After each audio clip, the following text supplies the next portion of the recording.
G'day there! If you are a chicken keeper like us, you'll probably find that in the springtime and in the summer you have an abundance of eggs, and then when you go searching for an egg for a recipe in the wintertime, you don't always have one handy. So the way that we're dealing with that is by freezing up some of our eggs in ice cube trays. And today I'm actually about to put in another batch, so I thought I'd take you along with me and show you how I do it. Now, it probably seems like a pretty straightforward thing to put some eggs in ice cube trays and chuck them in the freezer, but in order to get a good quality egg, particularly for baking and cooking purposes, there are a couple of little secrets and tricks that you do need to know, and I'm going to share those secrets with you today. The first step is to crack my eggs. So I'm going to crack all of these and then chuck my waste in the biogas. Of course, yours can go into your compost bin or into your garden if you don't have one of those.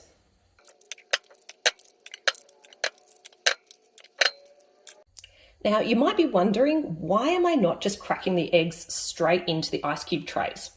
And that is something you can do, but if you do it, you just need to be aware that the egg yolks will end up being a little bit rubbery.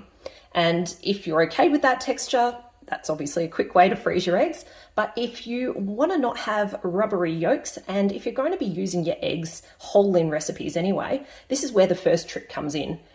It's just simply scrambling the eggs before you put them in the ice cube tray.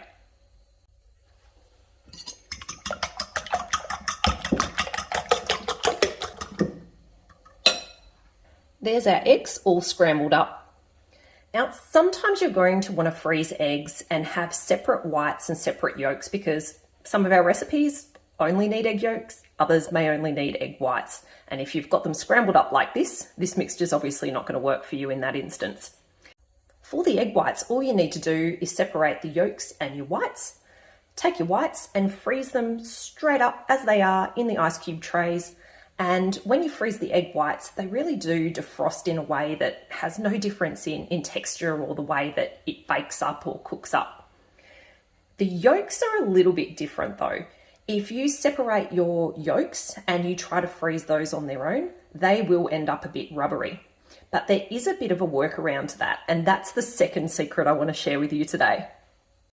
And that's the addition of one of two very simple ingredients. The first is salt, and the other thing you can add is sugar. Now, you obviously need to understand what types of recipes you're going to be using the eggs in. If you're going to be doing sweet baking, what you want to do is add a little bit of sugar. And if you're going to be doing a savory bake with your eggs, then you want to be looking at using salt. Now, it's not an exact science in terms of how much of each of these to add. But what I like to do for each one of my ice cube trays, I'll add in 1 tablespoon of either sugar or salt to that mixture. And that seems to be enough to avoid that rubbery texture. You do add sugar or salt when you're doing your cooks at a later time, that you probably want to omit the amount of sugar or salt that you've added in those recipes. Because of course you don't want to end up with something that's too super sweet or salty.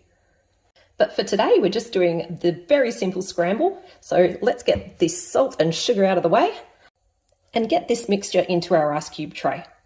Now, before I can get it in there, I need to free up some space. And I have some eggs that I've previously frozen up. I popped these in a couple of days ago and they are now nice and firm, and I can pop them out of the ice cube trays.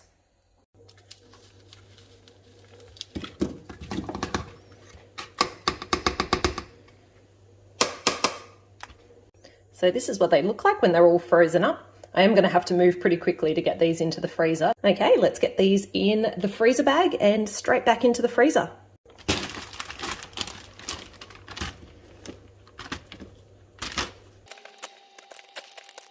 While I was in the freezer, I thought I'd actually grab one of the egg whites that I've previously frozen up, just so you can see what that looks like. Now, it's always a good idea to label what you've got in the freezer so that you don't mix things up.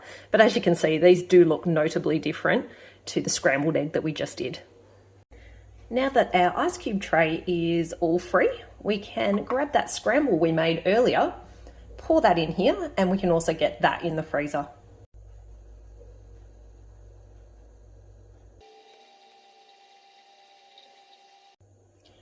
That's pretty much the perfect quantity. Now that this is filled up, I'm going to pop it in the freezer.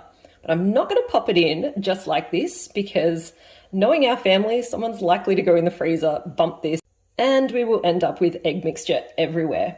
So that's where another one of these big Ziploc bags comes in.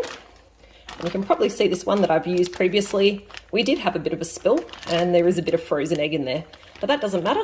I can still reuse this one today. In fact, I like to reuse the plastic as much as possible. And all we're going to do is slide this ice cube tray into the Ziploc bag, seal this up, and then that can go in the freezer. Obviously trying to keep it as flat as possible when you do get it in there. Hopefully these tips help you next time you're having an abundance of eggs from your chickens. Thanks for joining. Catch you later.